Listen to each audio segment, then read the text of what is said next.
नमस्कार, मैं अंजना शर्मा और आप देख रहे हैं आरएनटी न्यूज लाइव। आइए एक नजर डालते हैं इस वक्त की खास खबर पर। लंदन मेट्रोपॉलिटन यूनिवर्सिटी में बुलाई गई आईएएस सोनल गोयल, बताया कैसे PPP मॉडल ने सड़क नेटवर्क खड़ा किया। भारत की विकास यात्रा पर हुई चर्चा। लंदन मेट्रोपॉलिटन यूनिवर्सिटी में the art and science of project management lessons from India and beyond विषय पर अपने विचार साझा करने के लिए त्रिपुरा कैडर की 2008 बैच की आईएएस अधिकारी सोनल गोयल बुलाई गयी। उन्होंने अंतर्राष्ट्रीय छात्रों के सामने चुनौतीपूर्ण भौगोलिक और सामाजिक परिस्थिति वाले भारत देश में सरकारी योजनाओं को सफलतापूर्वक जमीन पर उतारने की बारीकियों को साझा किया। डिजिटल इंडिया मिशन ने पुरानी चुनौतियों को बदला।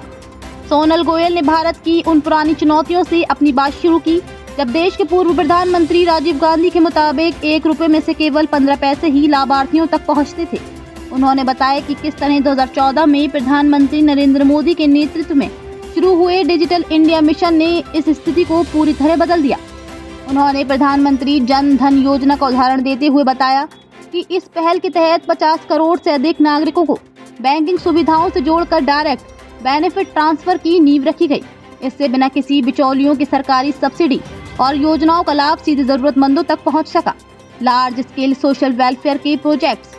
सोनल ने भारत के large scale social welfare projects के संदर्भ में Aadhaar, UPI, smart cities mission, PM Jal Jeevan mission की भी चर्चा की। उन्होंने बताया कि किस तरह ये योजनाएं केवल सामाजिक कल्याण तक सीमित नहीं हैं, बल्कि समाज के हर वर्ग को सशक्त कर रही हैं और 2047 तक विकसित भारत बनाने के लक्ष्य में निर्णायक साबित हो रही हैं।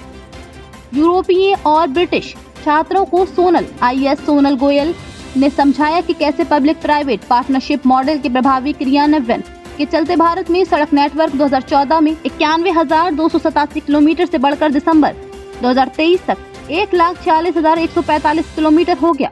साथ ही उन्होंने बेटी बचाओ बेटी पढ़ाओ जैसे अभियानों को धरातल पर उतारने में संचार की भूमिका को भी रेखांकित किया। ब्लॉकचेन तकनीक से जमीन के डेटा ऑनलाइन। सोनल ने बताया कि कैसे सरकार ने भूलेख परियोजनाओं में ब्लॉकचेन जैसी तकनीक का उपयोग करके राज्यों में खेती हर जमीन के डेटा को ऑनलाइन कर दिया है। भूमि रिकॉर्ड्स को डिजिटलीकृत करने से न सिर्फ सिस्टम में पारदर्शिता और प्रशासनिक क्षमता में वृद्धि हुई है, बल्कि भूमि से जुड़े विवादों में भी असाधारण रूप से कमी आई है और निचली अदालतों पर बोझ कम हुआ है। संयुक्त राष्ट्र की रिपोर्ट का उल्लेख करते हुए आगे सोनल ने बताया कि भारत ने पिछले दशक में 415 मिलियन लोगों को गरीबी से बाहर निकाला है। उन्होंने इस भारत की परिवर्तनकारी योजनाओं और प्रभावी नीतियों का प्रमाण बताया। सोनल ने कहा कि भारत का ये मॉडल अन्य देशों के लिए भी प्रेरणा का एक स्रोत है। खबरों में अब तक के लिए बस इतना ही। फिर होगी आपसे मुलाकात कुछ ऐसे ही खास खबरों के साथ। तब तक के लिए नमस्कार और देखते रहिए आरएनटी न्यूज लाइव।